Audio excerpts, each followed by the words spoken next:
That's hello, everybody. Welcome along, Cricket Badger podcast time. And we are one sleep away. For some people, quite a short sleep. It's an early morning start for us in England. Lucas is in Australia. He's woken up at 4 a.m. to be with us as our neutral guest. So he's shaking his head there, looking very solemn. But welcome along, Lucas, of the Gaurav Ayaan podcasts. We're streaming to Gaurav's YouTube site as well as the Cricket Badger podcast. But as well as that, I'm joined by our Indian fan badger tonight, Neil Varani. Neil, hello to you. Good to have you Hi, back. James. Hi, everyone. And Looking then forward we've to got tomorrow. two English fan badgers. One refuses to show his face. That is Mark Hilton. Mark, are you okay? He's muted himself as instructed. Now he's I'm sorry. Yeah, struggling to I'm all unmute good, himself. James. I'm all good, Good. thank you. Good stuff. And last but not least, up there in the middle, on my screen anyway, Phil. Hello, Phil. Hi, James. Thanks for having us back. Well, I've been very lucky. Anybody that's been listening to the Cricket Badger podcast for a while knows that I have every now and again asked for fan badgers from different parts of the globe to come on and be fan badgers and talk about all things cricket. Always been very lucky, and the fan badgers that I've had have been absolutely excellent and put quite a lot of broadcasters to shame, and plenty more that will be coming on this as we go through the series. But for today, it's us five gents, and let's start with you, Neil. As the Indian representative on here, 5 Test series, which is I think a first for these two teams in India. Always the toughest tour that England and probably most Test teams have on their calendar. What are your feelings on this? Are you quite confident as an Indian fan? Because I think if I was an Indian fan, I'd be quite confident. Well, I'm not going to go the full pigeon there. 'Cause I don't think we're just gonna. I don't think we're gonna roll this England team. But I am fairly confident just because I think the bowling lineup is untried, untested, and England have a history of throwing spinners, especially into tests way too early before they've had a chance to develop their arts, and often, unfortunately, often have kind of derailed their careers. I was going to say you sometimes never to be seen again because they get none for 150 and they're discarded, don't they? Yeah, well, there was that poor lad who only bowled about 8 overs against Shane Watson in one of the Ashes about 10 years ago, and got hauled out of the attack in the game, and yeah, never heard from him again. I mean, from what I've heard, these lads have got a bit about them mentally, so I don't think anyone's going to suffer quite the fate that poor Don Best did um, when uh, when he came out last tour and really got taken apart. I also don't think, apart from Rohit, there's anyone in our team who can really do it with the same ferocity to a young spinner in the way that Rishabh Pant did. I was going So to ask you that because there's this kind of perception, I think, in kind of global cricket circles that India is the nation of spin, has the spin bowlers, but can also play spin well. I don't think that's necessarily that true. I think India have been undone by good spin in the past as well. they have, and it'll bring me on to another favoured topic, which is the lottery pitch. Well, if India have made pitches very, very difficult for batting over the last 5 years. I don't think there's any doubt in that. You look at the averages of excellent players like Kohli, Pujara, Rahane, and they have dropped significantly.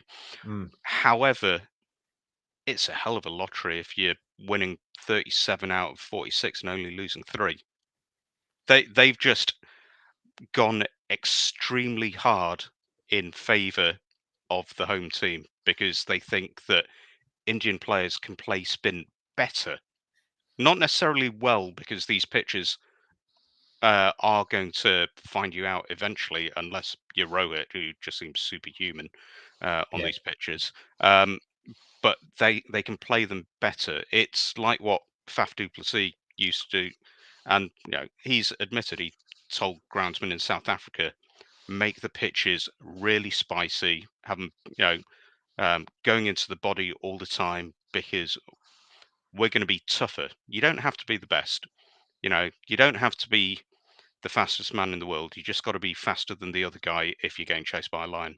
And that's what the Indian groundsmen have done. And, it's pretty extreme. And I think to a certain extent, other teams maybe would start doing it more. We haven't seen it as much in England, although under McCullum they've tended towards flat pitches because they have a more destructive batting lineup than anyone else. Australia tends to be, well, I don't think the groundsmen at the various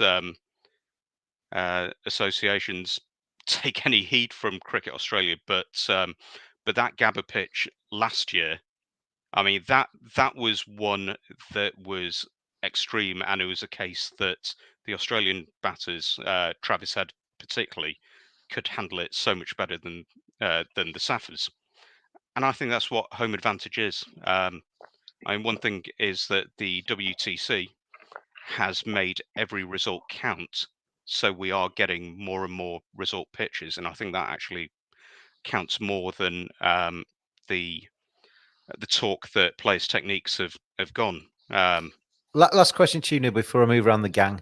Was it 2 years ago we last went to India? England last went to India, and there was one pitch where it was breaking through the surface. Everybody was banging on about the pitches being dreadful because it was popping through the surface on day one.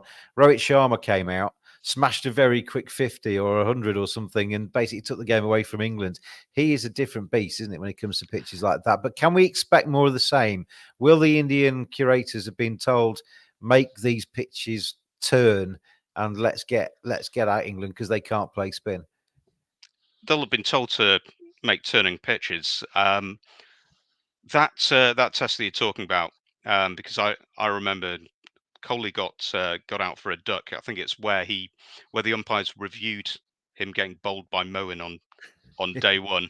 That was Chennai second test, and living in England, people were going nuts about that pitch. Well, Rohit Sharma scored 160. The Indian number 8 scored a century on day 4. At some level, that pitch is playable if you apply yourself and don't lose your mind. I've got a funny feeling, Neil, we might have more talk about pitches as we go through the next few weeks. I don't think it's going to be as bad as last time. Okay. I think last time, in fact, the worst pitch in a certain sense was the first Chennai pitch, because that was toss dependent, because it broke up after day 3, by which time Root and Sibley possibly Root got a double. Did Sibley get 80 odd? And you'd put on 500. Sibley feels like a generation ago now, doesn't he? He was traditional, let's say. But what I will say about the Stokes and McCullum England is, I don't think you're going to get whinging coming from them. Media and fans, yeah, possibly, but I don't think the team is going to complain as much, either directly or through their friends in the media, because they seem to be quite phlegmatic about this sort of thing, and I think Ben Stokes will see it as a challenge to trying to find a way that he can take this group of players and compete. Let's move across to Lucas then, seeing as he got up at 4 a.m.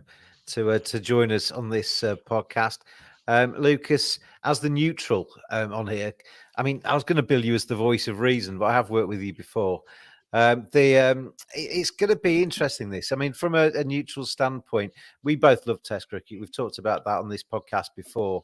But this is one of the flagship series, isn't it? The Ashes, England against India, India against Australia. I mean, it is the big 3. But this is a series to be that's mouth-watering, isn't it, potentially? Well, for me, it's a very exciting series. It's one of the, as you said, flagship series on the Test calendar. I know there's another Test match going on in Australia right now. That's probably less interested. Probably the Australia's own fans probably less interested and more interested in the England series than their own. But for me, I'm very excited for this series. When it comes to pitches, India, how will the Bazball do in India? Just going back to the pitches, this recent Test series against India for Australia, when Australia played in India, the pitches were not that bad. The only pitch I had a problem was with the fifth Test, because India needed a draw to win the series, and they made the world's flattest pitch, like they got it from Pakistan. There was no chance of a result. Like Kevin Green made 100, Virat Kohli I think made 100 in that Test match. Travis Head made a 90 as an opener in that Test match. So I think in that series the pitches are actually pretty well good. And I somewhat agree with how India perform on their pitches. I don't think India perform.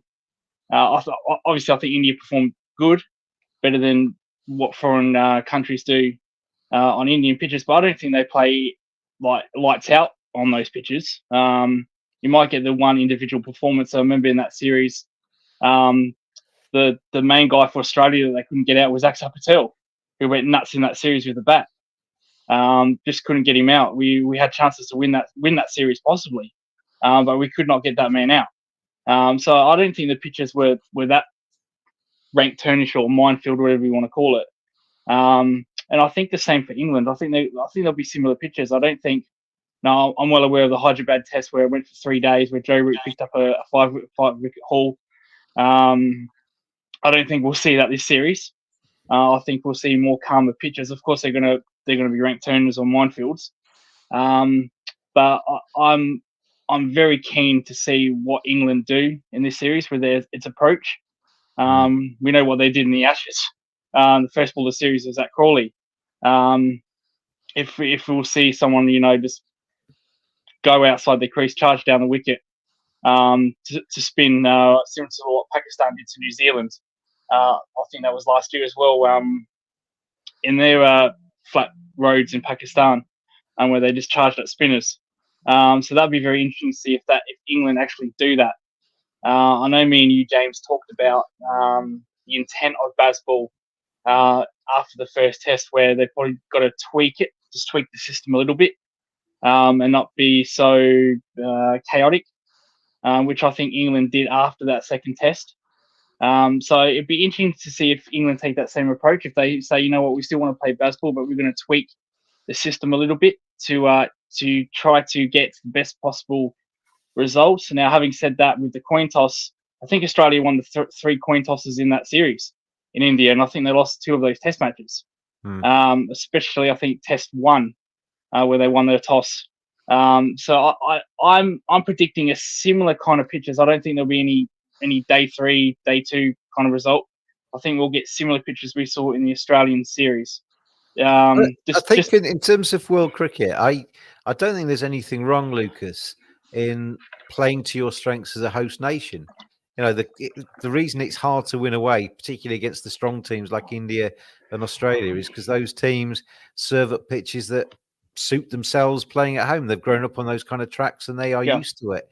And it's that kind of alien conditions for the visiting sides. I don't think there's anything wrong with that, is there? There's absolutely nothing wrong with that. And it's just that the home nation performs better on those pitches. Neil brought up the Brisbane Test match, and it looks like this Brisbane Test match will be same kind of pitch that yet they haven't mowed it, but it's going to be a green top. But in the Sheffield Shield, these players play on green tops now.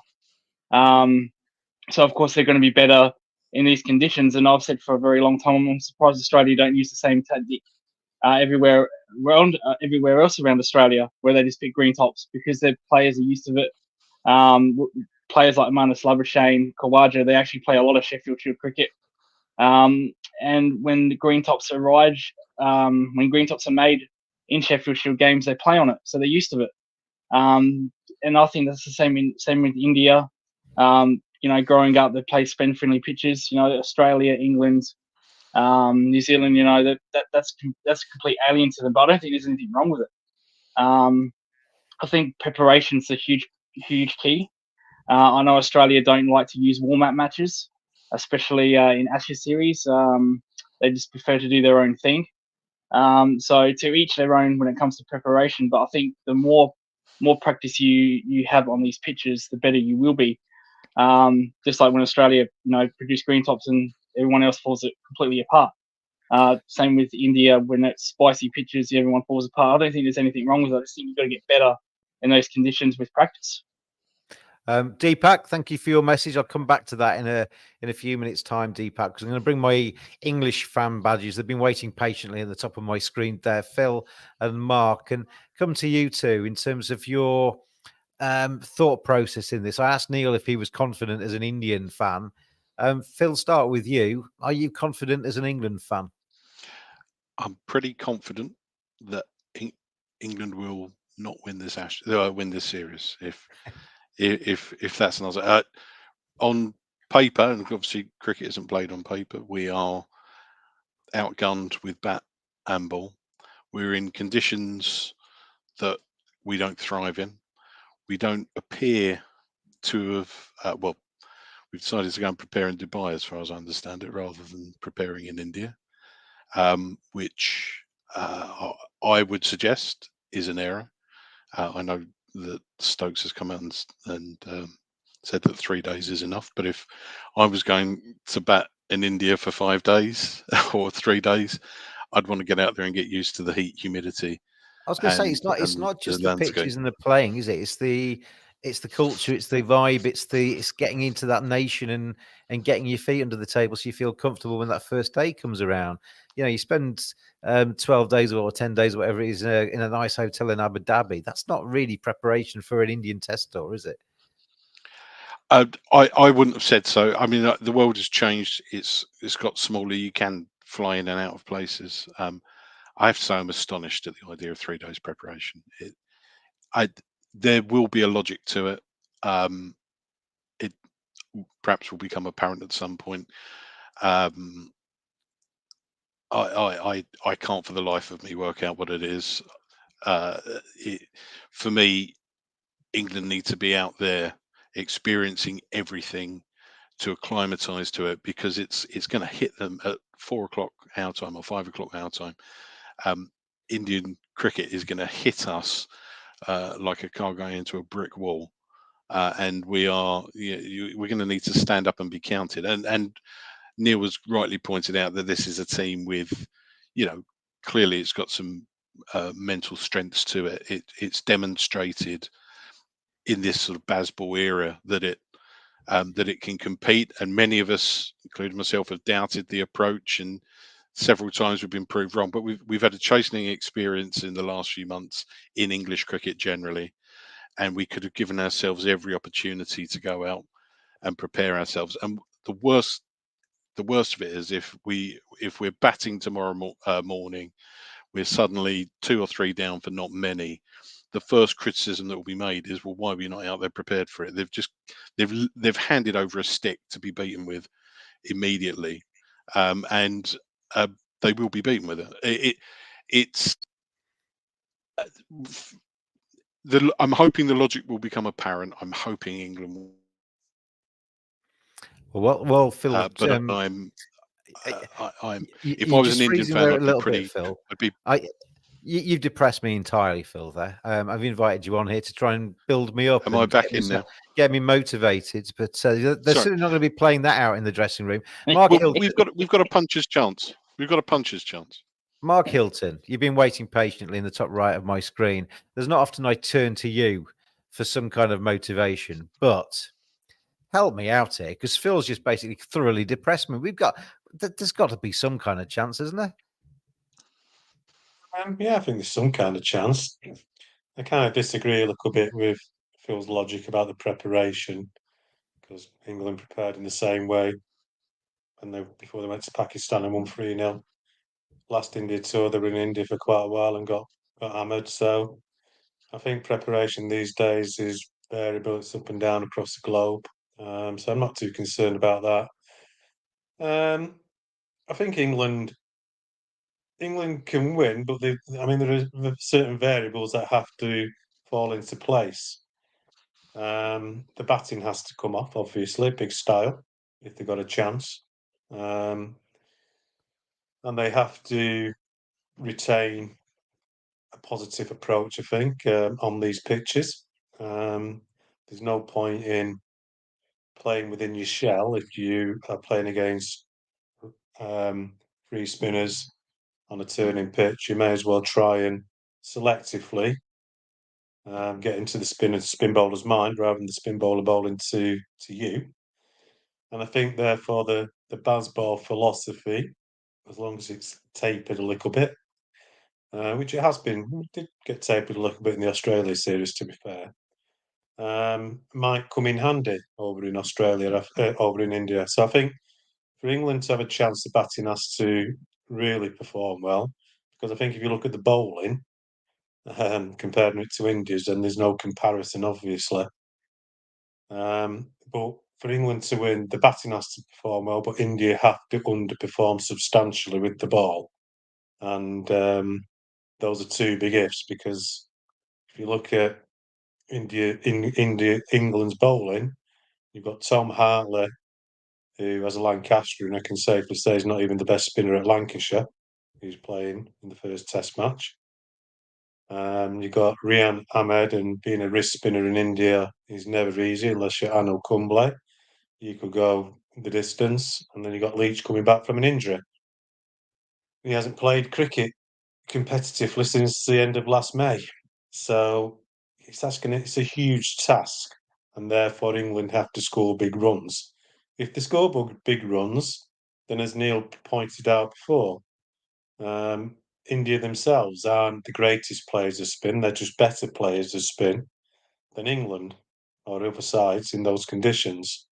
But then you are hoping that Leach or Hartley or Ahmed can have some golden spells. So England have got a chance, but the stars have to align for them. If they win a test match and draw a test match, then I think they will consider that a success. They lose 3-1, in my opinion. You mentioned Bazball. You mentioned kind of watering down Bazball a little bit. I saw Johnny Bairstow did an interview maybe a week, 10 days ago, where he was saying exactly that you can't go gung ho. You got to read the conditions. You might have to just kind of ease back a little bit. They will be positive, but maybe kind of the bravado we saw. One of the tests against Australia, one of the first two tests against Australia, when they got basically about 8 of them hooked down to deep square, and they all got out. Yeah. And it was absolutely just ridiculous, wasn't it? I think the kind of Bazball's maybe growing up a little bit, Mark. Would you agree? Yeah, I think after the Lord's test, you saw a difference in approach to the batting. And it wasn't just a kind of one-dimensional kind of approach. They were far more selective. And, when you're playing spin bowling, you've got to be selective. You've got to know when to attack and when to defend. You've got to know, to a certain degree, you've got to be able to read what the bowler's going to bowl. That's what Kevin Peterson was talking about actually in an interview the other day in the Times, that he could actually pick from, with the bowler's starting position a lot of the time, what they were going to bowl. So in that innings, that fabulous innings, I think, can't remember when England last won there, he said a lot of the time that was just about him picking the bowlers, and that was his skill. Was that 2014? Was that 2014, Neil, when that Andrew Strauss team? 2012, wasn't it? Yeah. 2012, yeah. So it's a long time ago. It's a long time, but we're not all Kevin Peterson, are we? We haven't all got that skill. So, and it's a different game now. Joe Root certainly has got the ability. Bairstow's got the ability when he puts his mind to it. Pope certainly got it. So England have got a good engine room. So there is hope for England. There is definite hope in the batting if they can get big runs on these pitches and put India under pressure. But that is their only hope. The trouble with that, Phil, as well, is that with 3 spinners who were, as Mark just kind of alluded to there, Jack Leach coming back, and then with blooding Tom Hartley, we're still finding out about Rian Ahmed. He's prodigious talent potentially, but he's still very young. When you've got 3 spinners like that, you need runs on the board, because they're not going to be able to bowl if you're out for 180, are they? They're going to need some protection and need some fields that are actually giving them a chance.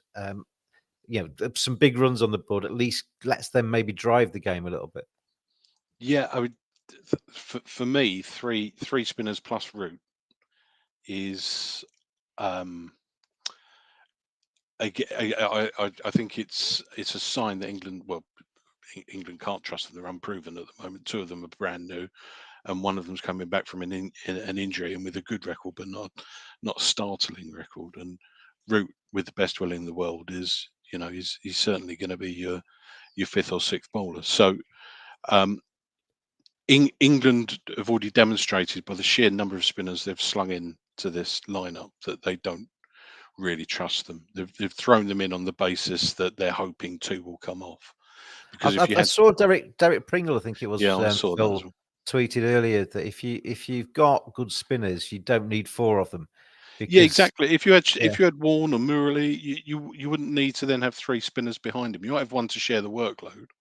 I can understand two, particularly if you've got Root in the background. But having three means you think that at least one of them, if not two of them, is not going to come off. So and to be honest, success for these boys in India in this test might look slightly different. Mark rightly says that if we get a couple of results, we've probably had a good test series.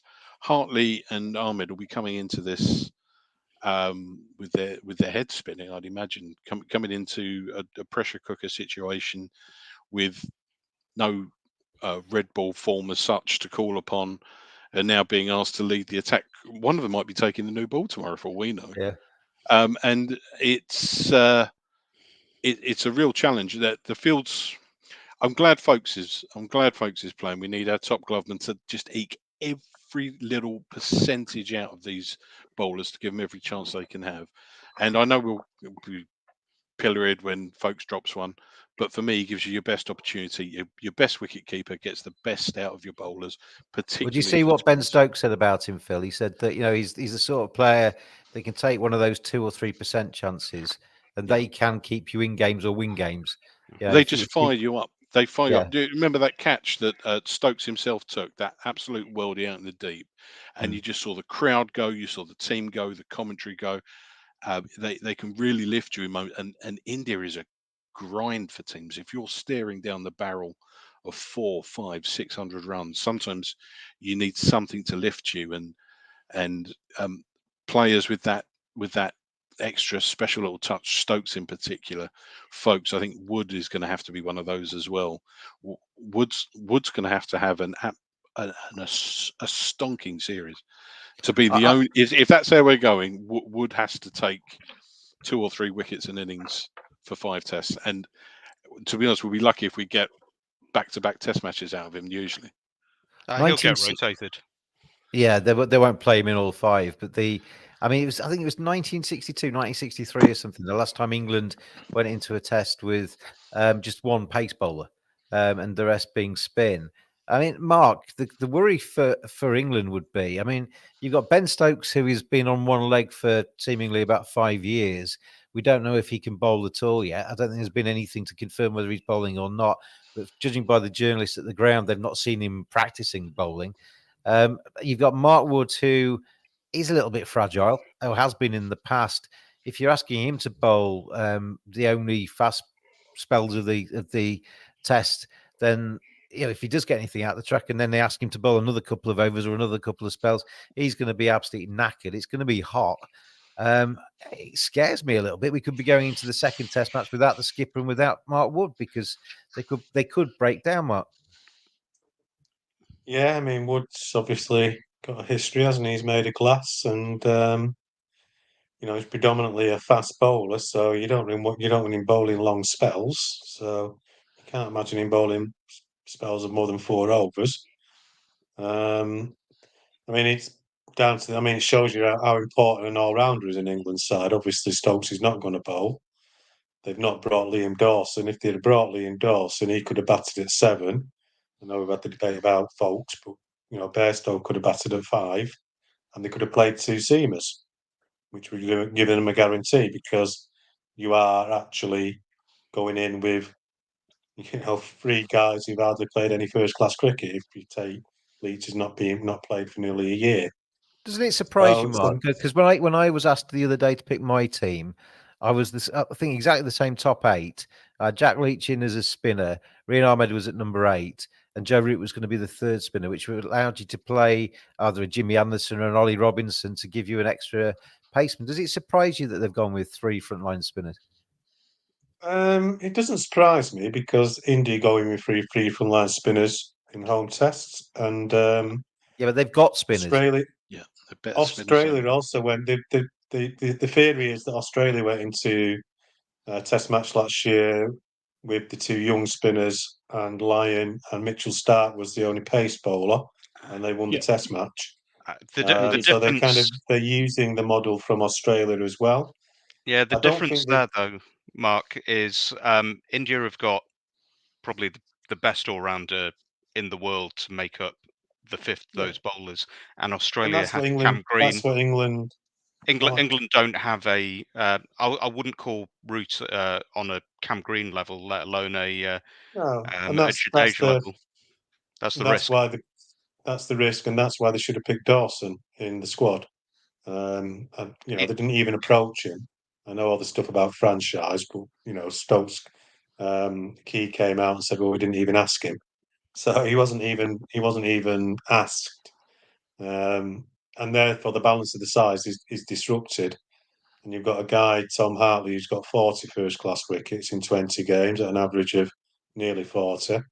You've got Rian Ahmed that's got less than that with an average of nearly 50. And then you've got Jack Leach, and they're picking Hartley because he's similar to Axis Patel in that he's tall, and he can apparently, he can.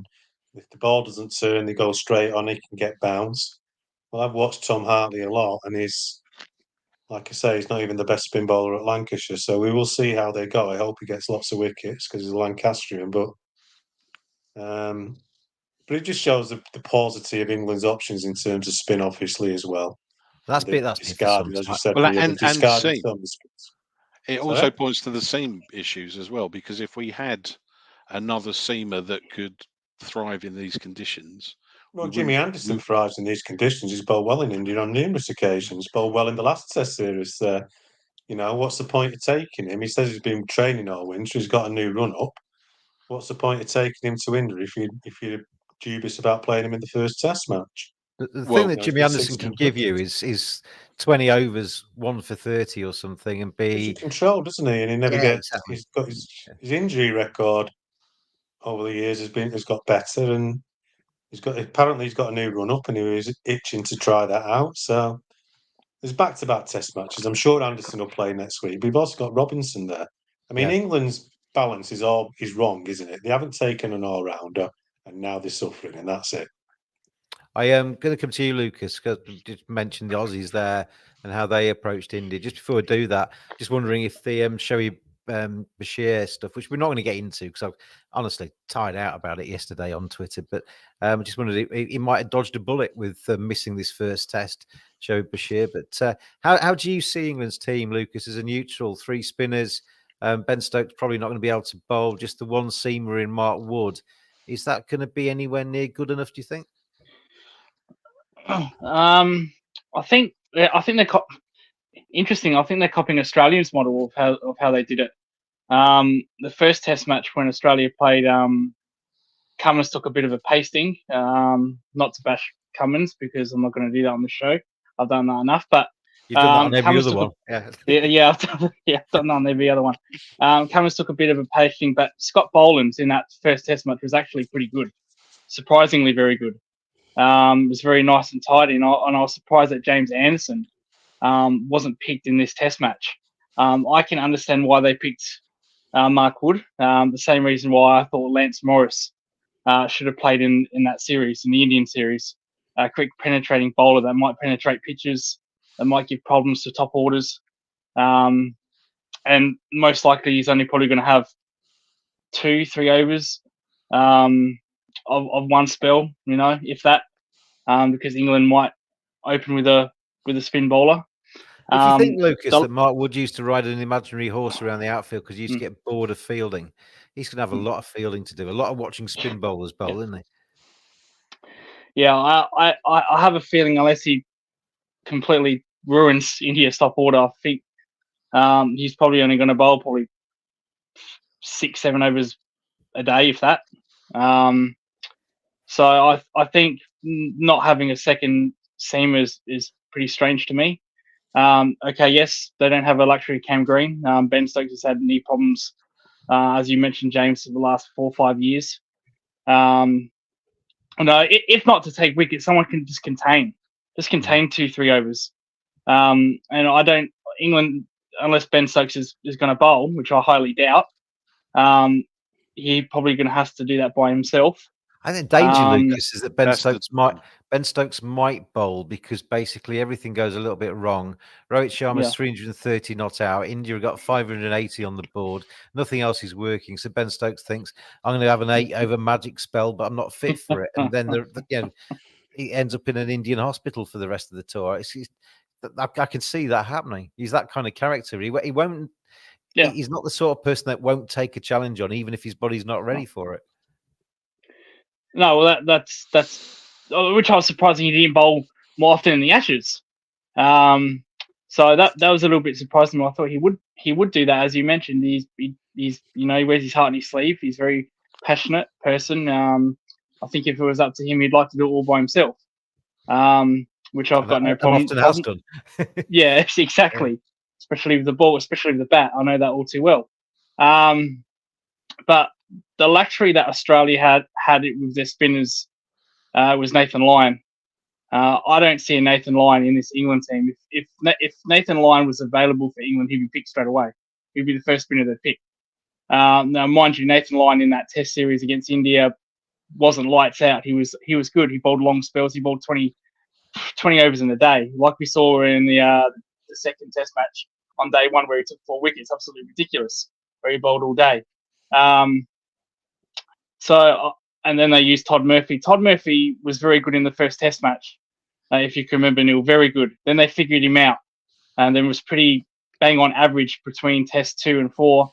And I think kind of tilted the favour in India's way because they figured out a win. I think the new spinners of England, I think they might trouble India for the first Test, and then they'll figure out a way to negate him like they did with Todd Murphy. I remember Stephen O'Keefe took a 5-wicket haul in that first Test. I think, what year was that, Neil, if you can help me here?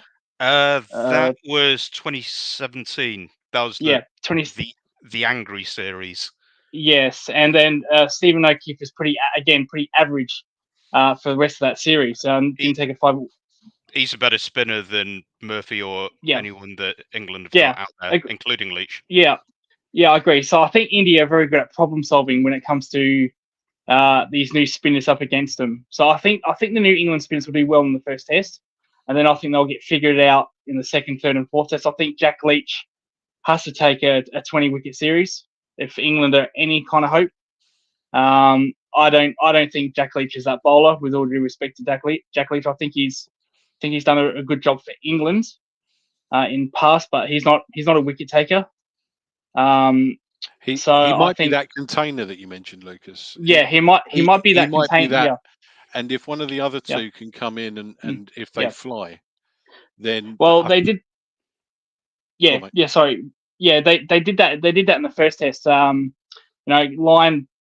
Murphy was the wicket taker in that first Test, not Nathan Lyon. Nathan Lyon held up one end, over and over and over and over again. Well, Todd Murphy took wickets. So if when it comes to these conditions, if you can't take wickets, the next best thing is to contain, hold up one end, and frustrate the hell out of India. And this is where I'm strange why Jimmy Anderson did not play, because that's what Jimmy Anderson can do to a T, especially in India. Now, I know fast bowlers don't really do well in India, but James Anderson's record in India is very, very good. Probably one of the better pacemen going around in India, statistically wise. So I found that extremely strange that Jimmy Anderson did not play, but I get why Mark Wood played, and I think he had to play. Is Jimmy or one of the two, Rehan or Tom Hartley? That's really the difficulty, isn't it? Is why England have assessed the situation and taken the view that Hartley or Ahmed represents more of a benefit than Anderson. Either they've seen something, or they're saving him to rotate with Wood. It might just be one in, one out, and the spin. I say 3 spinners, but 4 with Root are going to do 80 overs a day for the rest of this series. I'm going to come to Neil just finally on the team. Then we're going to have a bit of a quick fire kind of round robin thing to finish off this podcast. Neil, looking at that England side, you're going to go to bed tonight in a cold sweat, aren't you? I mean, that's got to scare you. That spinning trio that England are throwing at India is going to really scare you. Obviously, Joe Root as well. What's the next one up from a quadruplet or whatever? Yeah, they're not quite the 70s India, are they? Rohit's not going to be having a sleepless night tonight, is he? No, but he'll do his usual thing. He'll get caught for 170 down at long leg, going for yet another 6. I bet most people wish they could be caught on 170 every year. Yeah, I'm confused by the selection. I think it's interesting. I think it's very on brand. But as I said, India, when they pick 3 spinners, it's not with just one seamer. It's because they have the luxury of the best all-rounder, guy who can bat 5 or 6, and averages, in the last 5 years, sort of 45 to and 50. He's not a bad fielder, is he? He's all right. Pretty much all the facets. What's the thing the selectors like to say? 3D cricketer. Australia. I don't think he's quite that level yet, but when they went 3 spinners, they did have Cam Green if they needed to come back to another seam option. England don't, and it's also not a case that the spinners are so good that you can't leave them out. You've got one guy on debut, got one guy in his second test. Jack Leach, I would say, I'm assuming fitness is all fine. Obviously, he's had the massive injury. He's managing Crohn's, I believe. But we can assume that the fitness is okay, and he's someone I think you can rely on as a workhorse. And then you got Mark Wood, who can't pick up the slack if one or both the young guys go badly. They haven't got anywhere to turn. So I think they need to bowl out India both innings, like 50 overs. Otherwise, you're either going to break Mark Wood's body, or you're going to break Ahmed and Hartley's spirit. And whether they can come back on a long tour is something that's, well, quite a worry. In a way, the Brooks situation, we wish him and Virat all the best, made things a little bit simpler because they didn't have to argue about. For both teams, that wasn't it? Yeah, well, a little bit. I don't think for India it worked out quite as well. But there was the political situation that they should be dropping their vice captain, who was an absolute shambles on the last tour and hasn't really demonstrated a improvement in facing spin. So that's sorted that part. But yeah, they haven't Sorry, brought for in another people bowling watching, option. who the Indian vice captain? Not the Indian vice captain, the English vice captain. Ollie Pope should Sorry, get dropped. I thought you were talking about yeah. Oh no, the Indian vice captain's Bumrah, who should be wrapped in cotton wool and ice baths between each Love test. Should play everything. Do you see him today saying that Test cricket is still the best thing ever? I love it when you see a big player like Virat or Jasprit Bumrah come out and say that Test cricket is the pinnacle. Look, the young guys believe that as well. When Nasser did his program around Mumbai, 5, 6, 7 years ago, he spoke to Shreyas Iyer at the time. Same thing said. You speak to Jaiswal, You know, people that will talk about him being picked on the basis of the IPL because that's all they know. He's played a load of Ranji games and has scored, I think, the youngest guy to ever score a double hundred um, in Indian domestic cricket. He's He, got a he load of made his name with a massive score in the age groups as well, didn't he? He's been Yeah. around. Yeah, He'd done that before he went to the under-19s Yeah. and ripped up there. Test cricket is still the biggest thing, whatever the bright lights of the IPL, to the very best players. And I'd probably say that around the world, if you don't have the financial pressures that you get in some countries like the West Indies, where you have to make that choice based on the money, then the very best players want to test themselves at the hardest stage, which is Test cricket. But yeah, England have gone into this with a bowling attack which can't afford to fail, and they don't have a backup within the team, whatever Joe Root did in Ahmedabad. So I think it's hugely high risk, which is interesting because I think England have to take risks to get any kind of result. But this seems a very big one, very early into a long tour. I said to somebody the other day that it was a brave decision. Anybody that used to watch Yes Prime Minister, whenever Sir Humphrey Appleby used to tell the Prime Minister, that's a very brave call, Prime Minister. He used to go brave and go white and then change his mind because brave meant reckless or probably you're going to lose your vote. For McCullum, it's going to be McCullum stroke Stokes. It's either brave or it's going to lead to disaster, isn't it? It's going to be interesting to see how it goes. Let's zip around the group then. We'll take it in turns with this. Who is going to score the most runs in this series? Let's start with you, Neil. Rohit.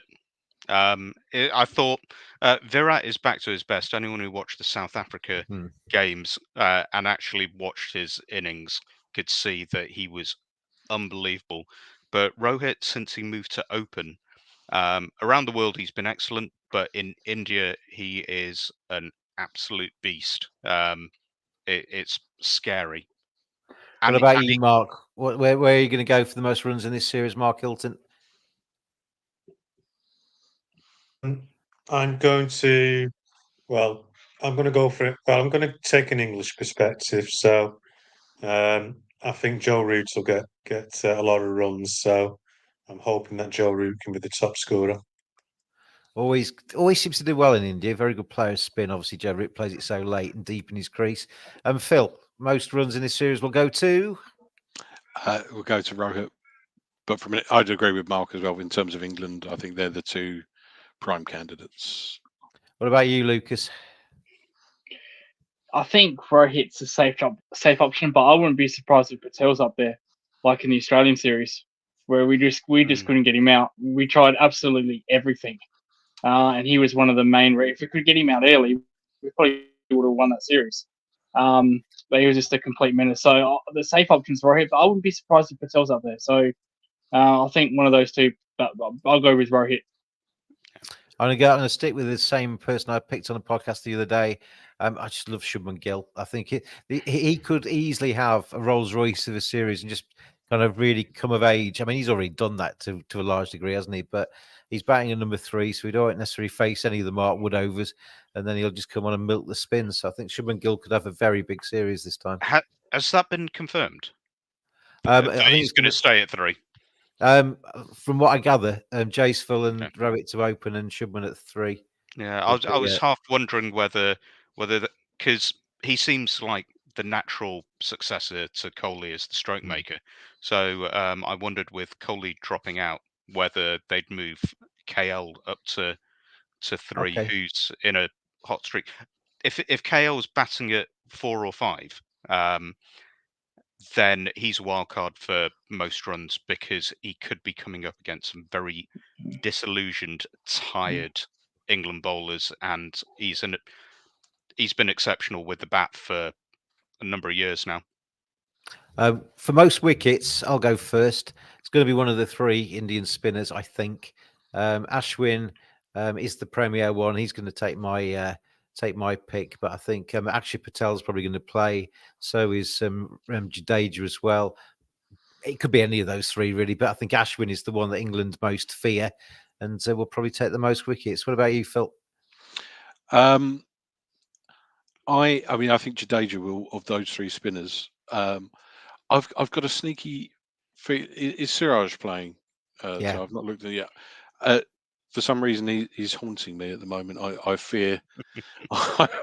But there's something about him that's gonna. I watched him bowl a while ago, and he just is such a pain in the ass. He's a fantastic competitor, and I do fear that he's going to cause some serious problems. But if I was putting money anywhere, I'd say Jadeja, or very optimistically, Ahmed to grab a bag for England. I and reckon Rehan could charge. have his moments in this series, but I don't know whether he can sustain it enough to actually really make. He's got to have a good. Impact. He's got to have a good start. If he gets tonked, then it could be a long, painful series, and he might not finish it. But if he has a good start, then I think he's likely to be England. He's the best. Sorry, no, he is England's best prospect for wickets. What about you, Lucas, for the wickets? Jadeja, I think he'll take 20, 25 wickets. I would say Patel, but Patel didn't actually bowl much in that Australian series, mainly because Jadeja was the first choice of spinner over Patel. He did a lot of damage in that series, Jadeja, and I think he'll take a bag of wickets in this series. What hasn't been said? I'll just add this one little, just quickly here. India's seamers do a lot better than opposition seamers in India, especially Shemi gets the ball swinging. I noticed, when opposition seamers come, they're nowhere near as effective for some weird reason. And I think usually when India, they have the capability of getting top order batsmen out, where opposition seamers struggle. And I think that also goes a long way in winning a series in India. Absolutely. Mark, what about you? Most wickets? Ashwin. End of story. So, I can see with Jadeja because it goes straight on, but I still think Ashwin will get. I think Ashwin will have a very good series, and he will get the most wickets. You could see a few of those England batters because there's a few that are going to be going back again. Actually, Patel basically dismissed them all last time, didn't he? He broke records in the tests he played. So you wonder how they'll try and play him this time because they didn't play him very well last time. What about you, Neil? If I was going to go for an Indian player, I'd go for Jadeja because he's not as tall as the other two. And was it the Delhi test where every Australian player got out sweeping and just misjudged the bounce and got bowled behind their legs in like one crazy hour session? Jadeja could do that, but I think that Jadeja and Ashwin and possibly Axer as well will split the vote. And Jack Leach, I think, through sheer number of overs, will come through to take the most wickets, and also I don't see the young lads having a huge effect. That was probably one of the. Has anybody ever bowled 2,000 overs in a series before? Because he could get up there, couldn't he? Sorry, Lucas. So that was probably one of the most stupidest batting displays in one session I've ever seen in my life, where Australia just kept on sweeping every single ball. Completely, you see, I don't expect England to do that. I'd wait. I'd wait and see first, Lucas. Yeah, Ben Duckett says he's got 10 different types of sweep already. He does play the sweep very well, though. Ben Duckett, to be fair, he was one of the best players of the sweep. So we'll see how it works in India. But apart from Bangladesh and India back in 2016, where wasn't the same player then. Mahedi and Ashwin did him both times. Just I saw Phil's face there about when he rolled his eyes about England playing badly. He's been scarred before, Phil, haven't we? We've been scarred. You mentioned Duckett, but unless he's learned to leave a ball properly, then openers, there are certain basic skills openers need. I think India test technique, that the Indian series test technique in a really traditional way. And I think you might have to come up with some traditional techniques to combat it. But let's finish then with our series score prediction. And we'll start with Lucas, the neutral. Well, how's this going to end? Personally, I'd love to see England win this series because I want Australia to be the first team to beat Bazball. But I don't think that will happen. I actually do see England winning a test. I do see them winning one test. Australia managed to win a test, managed to draw a test, mainly probably because of the pitch. But I do see England winning the test match. I think there'll be a result in every single game. So I think India will win 4-1. But I hope not. I hope they win. I hope England win. Mark, let's go for you next. Your correct score for the series. Well, I think India will win 5-0. I'm hoping they won't, but I do feel as though England's bowling attack is going to suffer badly against the Indian batters. So unless England bat out their skins, I can only see one result, and that's 5-0. The English representatives on this podcast now have been a cheery bunch, including me, because I'm going to go 5-0 as well, Mark, because I just don't see it. If England are going to win a test or even draw one, they need a big double 100 from Joe Root and the bowlers to back him up. And I'm struggling to see it myself at the moment. I hope, like Mark, I hope I am wrong. Phil, before we get the Indian 5-0 for the Glenn McGrath from Neil Varani. Phil, what's your score prediction for the series? I think we've got a puncher's chance, but if this test is anything other than a really good England performance, it's going to be a whitewash. But if I was putting money on it now, I would go for 4-1. I think we'll pick a test up with one. We'll have one really decent performance out there. 4-1 from you then, Phil. So the three English representatives on here, 5-0, 5-0, 4-1. Neil, are you going to give me an England series win? I do need. I do still need to be able to see my mates and come out alive. No. I said I wasn't going to go the full pigeon, and I'm not. I think that Root will get at least one good innings, which, if it's a spicy wicket, a top class 80-90 century could change, could decide the match. So 4-1. 4-1 from you then. So there we go. To England. Yeah, I didn't say who to. I didn't specify, but we've closed that off now. It's been interpreted. What I will quickly say, if England had any chance whatsoever, they need to win the first test. Yeah. India are very good front runners in India when they win the first test. Just almost impossible to win when you're down 1-0 in India. So I think it's a must-win test match for England, the first test, if there's any chance. Absolutely agree, because that will send a shockwave through this whole series, and India, then all the pressure heaps onto India. Now they're a team well versed in handling that pressure. But can you remember who won the first test match last time England went there, Phil? I can't actually know. England did, and then they got battered in the next three, didn't they? Was that the Joe Root double 100? Yeah. That's why I think England will win one test. I think Joe Root can win them a test. So that's why I went 4-1. There's one thing which hasn't been mentioned. Not, to be honest, I hadn't really realised it fully before. They're not in the big centres for any of the games. We got Hyderabad, got Vizag, we got my family hometown of Rajkot, Ranchi, which I think only has a test venue because that's where Dhoni's from, and then Dharamshala at the end. So while they'll be staying in nice places, it's not going to be, the Taj or the Oberoi round the corner from the Wankhede. It's not going to be, 5-star plus opulence. And it's also been arranged. And I don't think there's anything sinister. I think it's that the big centres have had, the World Cup games and the women's tests and stuff. There's a lot of travelling. You go from Hyderabad to all the way to the east, then all the way back to the west, and then all the way to the east again for Ranchi, and then all the way north.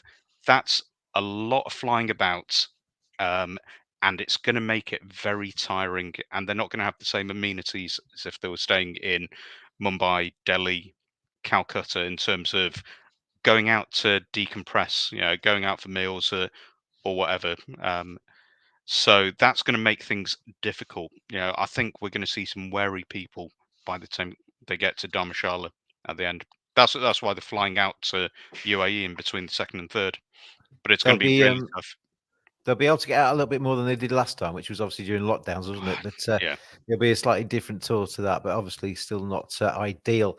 There we end tonight's preview. Tomorrow it all starts, and England fans hope. Well, I mean, we can't actually be disappointed, can we? Because we've gone 5-0, 5-0, 4-1 defeats. So anything that's better than that will be a huge success. Lucas, thank you for. Sorry, say again, Neil. I can be disappointed. I'm happy for you to be disappointed. That's not a problem at all. It's funny. It's funny you said tomorrow, James. It's only 5 hours away from me, so I just got to stay up for 5 hours. I just got to watch the first session of the Brisbane Test and straight into the Indian series. So I don't have to wait at all. Well, you're upside down, aren't you? That's why. Yeah. Anyway, let's move on. We will talk it to you all again soon, I'm sure, on the Cricket Badger podcast. We're going to try and come back on regular times through that series. James, did we? I've tried to say goodbye 5 times now. Did we do Deepak's question before? Deepak's question could take 20 minutes. The recent match in South Africa finished in 2 days. Why the noise only when the pitch is spinning? I think. Oh, here we go. Oh. To be fair, get me started on that. To be fair, Sean Pollock and Mark Nicholas were very vocal about the pitch during that test. So I don't think it's completely fair to say that it's only when it's in India. All that happens is that they say it's more deliberate in India and human error by the groundsman in saner countries. Right, I am saying goodbye this time. Neil Varani, thank you very much for joining me tonight. Good to see you. I'll see you again soon. Lucas, thank you for dialing in from the early hours of Australia, and enjoy your 2 respective test matches and no sleep at all for you over the next few days. Thank you very much. I'll talk to you again soon. Mark Hilton, thank you very much for tuning in audio-wise. We haven't seen your beautiful face, but we'll talk to you again soon, Mark. And Phil as well, thank you very much for your time on the Cricket Badger podcast. We'll see you again soon, I am sure. Cricket Badgers around the world, as I say, we're going to try and come back as often as we can through this series, time permitting. Hopefully that will be as close to the close of play every day to get the fan badgers immediate responses to English devastation, probably, as we go through. Anyway, we'll talk to you all again soon. And we will see you next time. Cheers, everybody. Bye. Bye.